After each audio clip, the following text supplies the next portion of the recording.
చెప్పిందే మళ్ళీ మళ్ళీ చెబుతుంటే అదేదో నాన్న పులి కథలా తయారైంది. ఈసారి నిజంగానే పులి వచ్చినా కూడా నాన్న కూడా రియాక్ట్ అవ్వడు. అయితే సన్ ఆఫ్ సత్యమూర్తి సినిమాలో త్రివిక్రమ్ చెప్పినట్లు ఆ ఆఖరిసారి కూడా కొడుకు పిలువగానే నాన్న వెళ్ళుంటే పులి బారిన పడిన కొడుకుని కాపాడుకుని ఉండేవాడు అన్న చందాన ప్రభాస్ పెళ్లి గురించి ఎన్నిసార్లు రూమర్లు వచ్చినా మీడియా త్రివిక్రమ్ స్ట్రాటజీయే ఫాలో అవుతుంది. ఇప్పుడు కొత్తగా ప్రభాస్ పెళ్లి గురించి వస్తున్న న్యూస్ ఏంటంటే వైజాగ్ కు చెందిన ఒక ఇండస్ట్రియలిస్ట్ కూతుర్ని చూసి పెట్టారట కొందరు పెద్దలు. వారు కూడా రాజుల క్యాస్ట్ కు చెందిన వారేనని, ఆ అమ్మాయితో ప్రభాస్ పెళ్లి మొత్తం కన్ఫర్మ్ అయిందని అంటున్నారు. గత కొంతకాలంగా ప్రభాస్ అంకుల్ కృష్ణంరాజు వైజాగ్ లోనే ఉండి ఈ విషయాలన్నీ దగ్గరుండి చూసుకుంటున్నట్లు టాక్ వస్తుంది. ఇందులో నిజంగా ఉన్నా లేకపోయినా ఈసారైనా నిజం అవుతుందేమో అన్నట్లు మీడియాలో ఇప్పుడు వైజాగ్ గర్ల్ రూమర్ చక్కర్లు కొడుతుంది.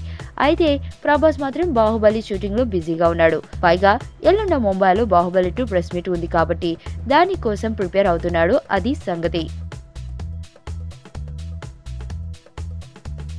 మరణం దేహానికే గాని ఆత్మకు కాదని భగవద్గీత చెప్తుంది. మనిషి బరువెంతున్నా మరణానంతరం 21 గ్రాములు తగ్గుతుందని సైన్స్ చెబుతుంది. అంటే ఆ 21 గ్రామ్స్ బరువు